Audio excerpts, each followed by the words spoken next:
प्रिय विद्यार्थियों, स्वागत आपका श्री श्याम कॉलेज भादरा के यूट्यूब चैनल पर। देखिए, हम इंडियन ज्योग्राफी की बात कर रहे हैं, BEd third year, BA third year.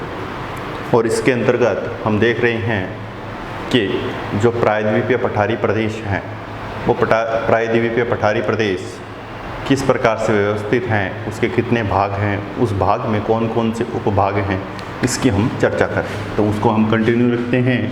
देखिए,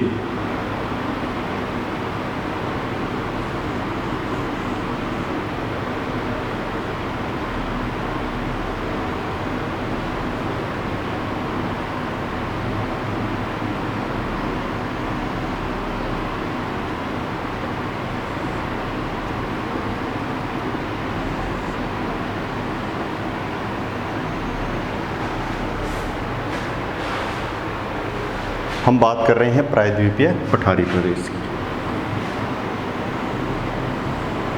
मध्यवर्ती उच्च भूमि की हम बात कर रहे थे। मध्यवर्ती उच्च भूमि में क्या क्या चीज़ पड़ी है हम देख रहे हैं। मध्यवर्ती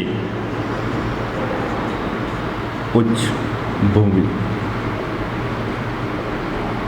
मध्यवर्ती उच्च भूमि के अंतर्गत अरावली,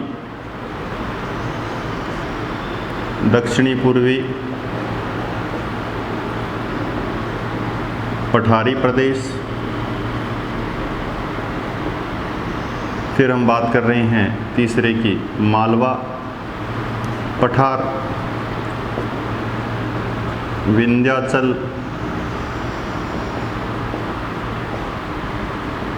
पर्वत श्रेणी। फिर हम बात कर रहे थे, अगला टॉपिक था अपना बुंदेलखंड, फिर था बघेलखंड। यहाँ तक हमने देख लिया था। अब हम देखेंगे इसके अंतर्गत छोटा नागपुर का पठार। छोटा नागपुर पठार की हम बात करते हैं। यहाँ पर झारखंड के अंतर्गत स्थित हैं ये क्षेत्र, छोटा नागपुर पठार। कहाँ पर स्थित हैं? छोटा नागपुर पठार की बात करेंगे, ये स्थित हैं झारखंड में। कई बार क्या होता है, नागपुर का नाम समझकर हम ये समझ लेते हैं कि ये महाराष्ट्र में हो सकता है, लेकिन ऐसा नहीं। महाराष्ट्र के अंतर्गत जो नागपुर है, वो नागपुर क्या है, एक डिस्ट्रिक्ट है, ठीक है। और ये जो क्षेत्र है, ये हम बात कर रहे हैं एक भौतिक प्रदेश की। छोटा नागपुर का पठार झारखंड में है। अब ये जो पठारी प्रदेश है, ये पठारी प्रदेश इस प्रकार से पूरा विस्तृत है, छोटा नागपुर का पठार। और ये जो पठारी प्रदेश है, इस पठारी प्रदेश के मध्य भाग से एक नदी जाती है। कौन सी नदी जाती है? दामोदर नदी जाती है। अब इस पूरे पठारी प्रदेश को ये दामोदर नदी क्या करती हैं? दो भागों में विभाजित करती है, उत्तरी भाग और दक्षिणी भाग। ये उत्तरी भाग है और ये नीचे वाला दक्षिणी भाग है। उत्तरी भाग की हम बात करें तो उत्तरी भाग को हजीरा बाग पठार के नाम से जाना जाता है। और दक्षिणी भाग की बात करेंगे तो उसको जाना जाता है रांची का पठार। दो क्षेत्र हो गए, एक उत्तरी क्षेत्र हो गया, एक दक्षिणी क्षेत्र हो गया। उत्तरी क्षेत्र को हजीराबाग पठार के नाम से और दक्षिणी क्षेत्र को रांची के पठार के नाम से जानते हैं। अब जो हजीराबाग का पठार है, उसकी एक संज्ञा दी गई है कि ये क्षेत्र क्या है? कोडरमा का क्षेत्र है। तो कोडरमा का क्षेत्र क्या है? और कोडरमा का जो क्षेत्र है, ये कोडरमा का क्षेत्र आप खनिजों में पढ़ोगे, किसके लिए? अभ्रक के लिए। विश्व विख्यात है कोडरमा, किसके लिए? अभ्रक खनिज के लिए विश्व विख्यात है। हजीराबाग पठार कोडरमा और रांची के पठार को हम कहते हैं पाट प्रदेश के नाम से। पाट प्रदेश। देखो, एक होती है मेसा ब्यूटी, जो उच्च पर्वत श्रेणी के रूप में पाई जाती है, और मेसा से जो छोटी पर्वत श्रेणी होती हैं, ठीक है, उसको हम बोलते हैं, क्या बोलते हैं, पाट प्रदेश बोलते हैं। तो ये जो रांची का पठार है, ये इसी प्रकार की आकृति है जिसको हम क्या बोल रहे हैं, पाट प्रदेश। अब देखिए, इसके उत्तर की बात करेंगे इस पठार की, तो सोन नदी प्रवाहित होती है, लेकिन इसके नीचे दक्षिण की बात करेंगे तो महानदी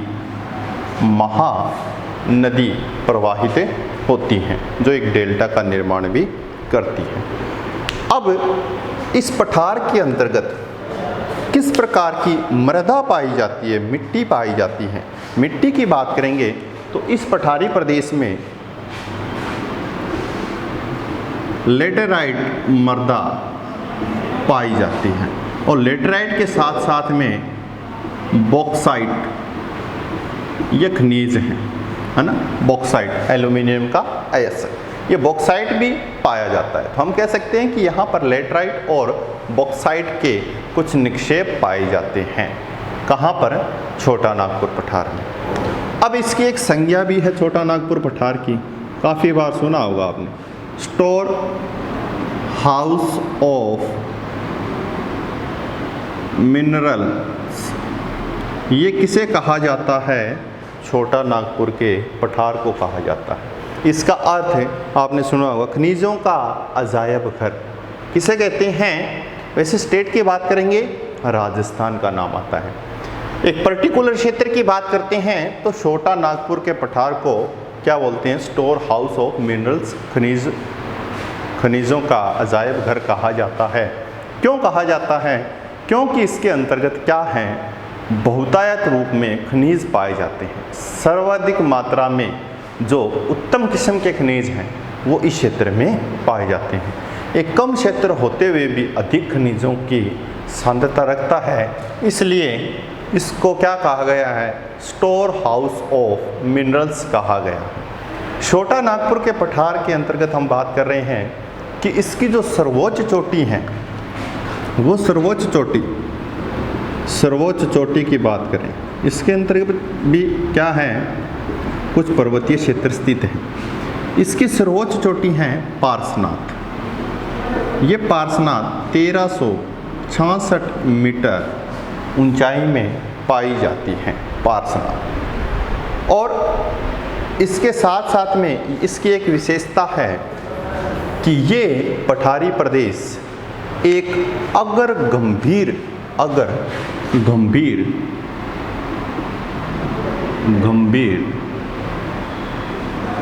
पठारी प्रदेश है, छोटा नागपुर का पठार। और इसके अंतर्गत क्या है, ये जो दामोदर नदी है, ये भ्रंश घाटी के रूप में बहती है। भ्रंश घाटी मतलब दरारों के रूप में बहती है। आसपास का क्षेत्र उच्च पाया जाता है, और ये जो नदी का क्षेत्र है ये क्या है, निम्न क्षेत्र पाया जाता है।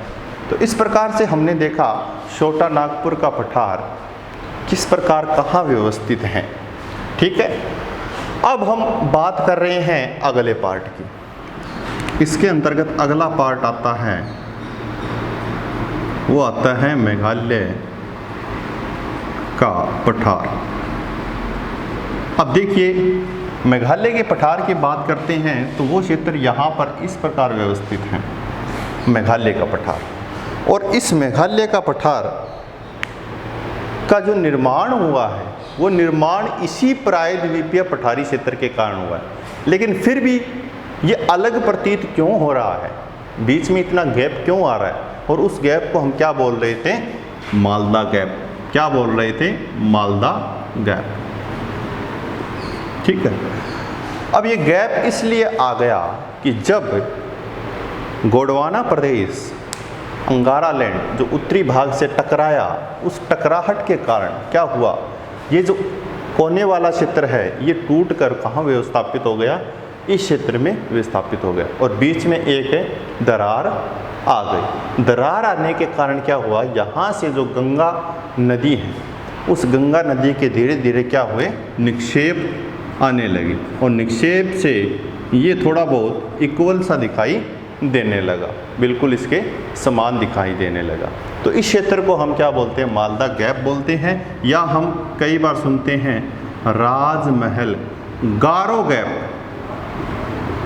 वो भी यही चीज़ है, चाहे मालदा गैप कह दो चाहे राजमहल गारो गैप कह दो, एक ही बात है। तो ये जो भाग है मेघालय का, ये मेघालय का भाग भी किसका है, प्रायद्वीपीय पठारी प्रदेश का है।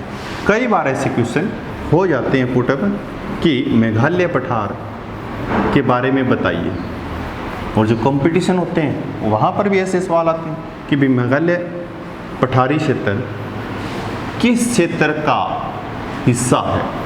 तो हम इसको कई बार हिमालयी क्षेत्र में विस्तारित रूप से वर्णन करते हैं, तो हम समझते हैं कि ये हिमालय का पार्ट है, लेकिन ऐसा वास्तविक रूप से नहीं है।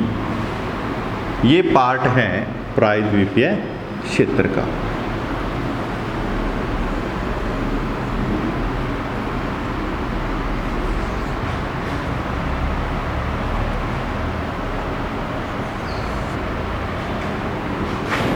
मेघालय की बात कर रहे हैं हम ये, और मेघालय की बात की तो हमने हिमालय के अंतर्गत एक पहाड़ियों के बारे में पढ़ा था। तो याद रखना है मेघालय का जो पठार है, जिसको मेघालय का पठार या शिलोंग का पठार या कार्बी एंगलोंग पठार, या हम कह सकते हैं उत्तरी कचार पहाड़ी, ये सारे के सारे एक ही भौतिक प्रदेश के नाम हैं। सब अलग अलग हैं, लेकिन एक ही चीज़ को व्यक्त कर रहे हैं, इस पठारी क्षेत्र को व्यक्त कर रहे हैं। अब इस पठारी क्षेत्र में मुख्य चीज़ें क्या हैं, इसके अंतर्गत 3 मुख्य चीज़ें हैं जो आप जानते हैं।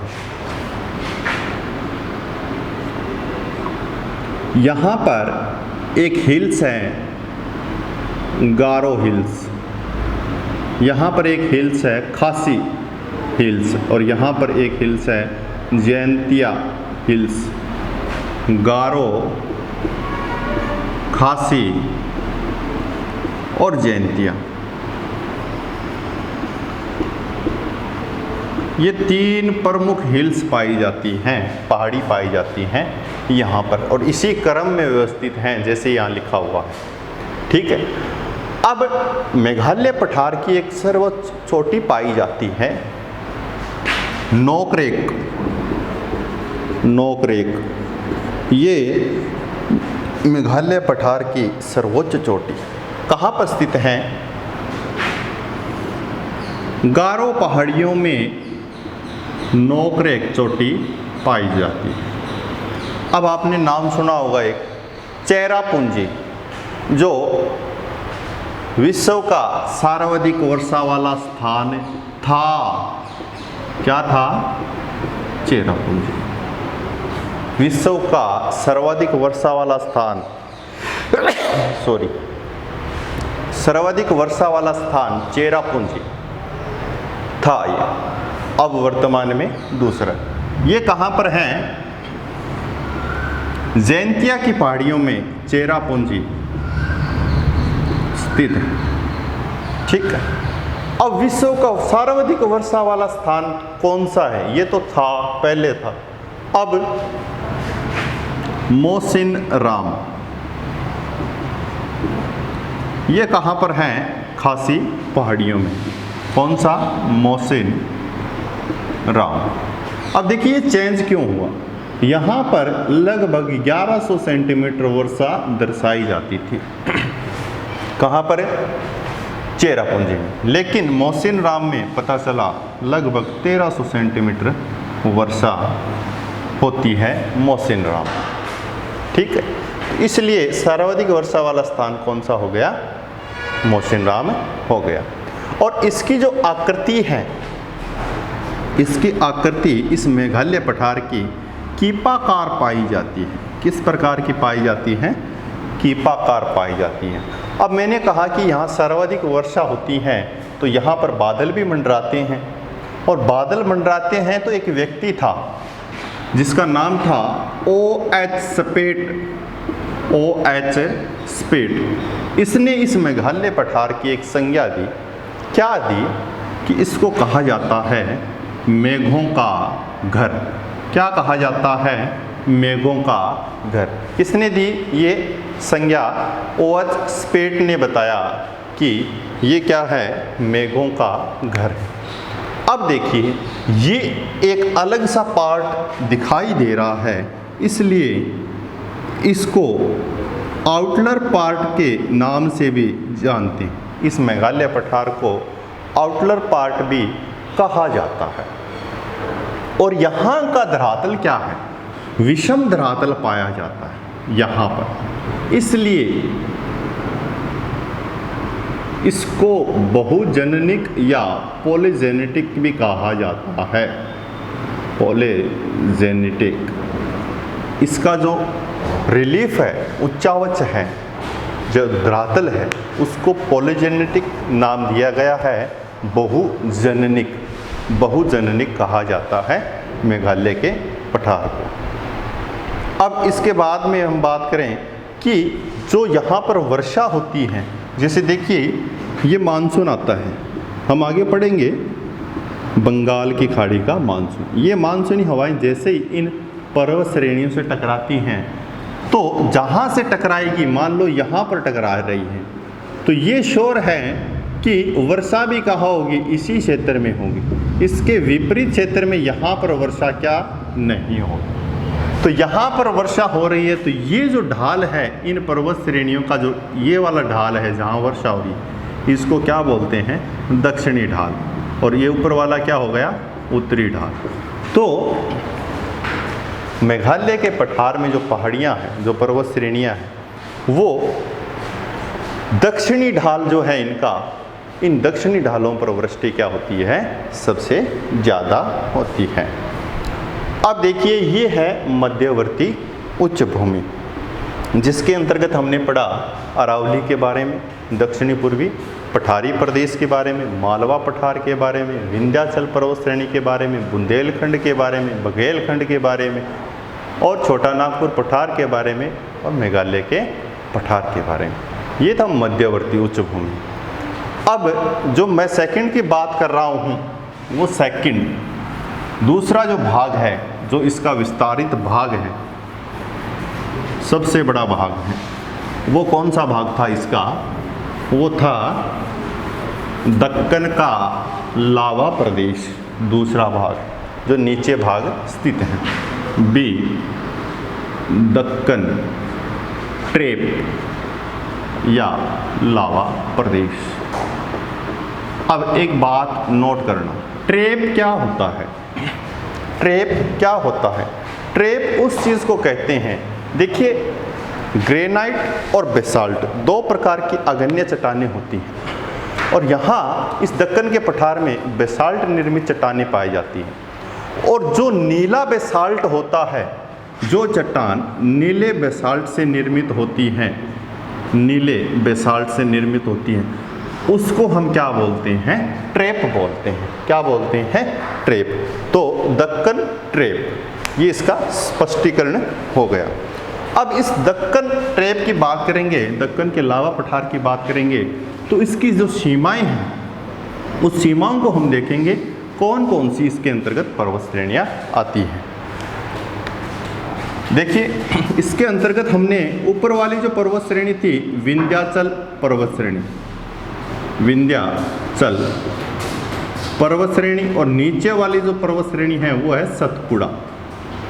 अब विंध्याचल का हमने जो अध्ययन किया है वो मध्यवर्ती भाग में किया है। सतपुड़ा की बात करते हैं हम, तो सतपुड़ा किसके अंतर्गत? दक्कन ट्रेप में। इसके बिल्कुल पास में एक पर्वत श्रेणी आएगी, महादेव पर्वत श्रेणी, और महादेव पर्वत श्रेणी के पूर्व में एक पर्वत आता है मैकाल पर्वत। और मैकाल पर्वत की हम बात करेंगे, उससे दक्षिण में हम बात करते हैं तो एक आता है दंडकारण्य पठार, और इसके दक्षिण में एक पठार और आता है बस्तर का पठार जो छत्तीसगढ़ में स्थित है। उसके बाद में हम बात करेंगे दक्षिणी क्षेत्र की बात करेंगे, यहाँ है अजंता हिल्स, महाराष्ट्र, अजंता पहाड़ी। फिर हम बात करेंगे दक्षिणी क्षेत्र की, यहाँ तो यहाँ पर है कर्नाटक पठार, इसके अंतर्गत हम बात करेंगे तेलंगाना का पठार, मैसूर पठार, ये बात करेंगे। उसके बाद में लास्ट जो नीचे पर्वत श्रेणियाँ हैं, नल्लामलाई है, अन्नामलाई है, नीलगिरी है और लास्ट कन्याकुमारी है, इनकी भी हम चर्चा करेंगे।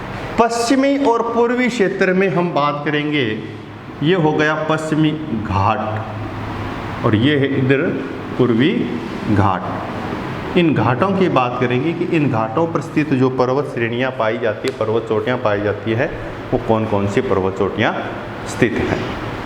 तो चलिए आज के लिए इतना ही, बाकी हम नेक्स्ट क्लास में चर्चा करेंगे। आशा करता हूँ कि आपको वीडियो अच्छे से समझ में आया होगा। लगातार आप अध्ययन करते रहिए और नोट्स बनाते रहिए। Thank you very much. जय हिंद, जय भारत।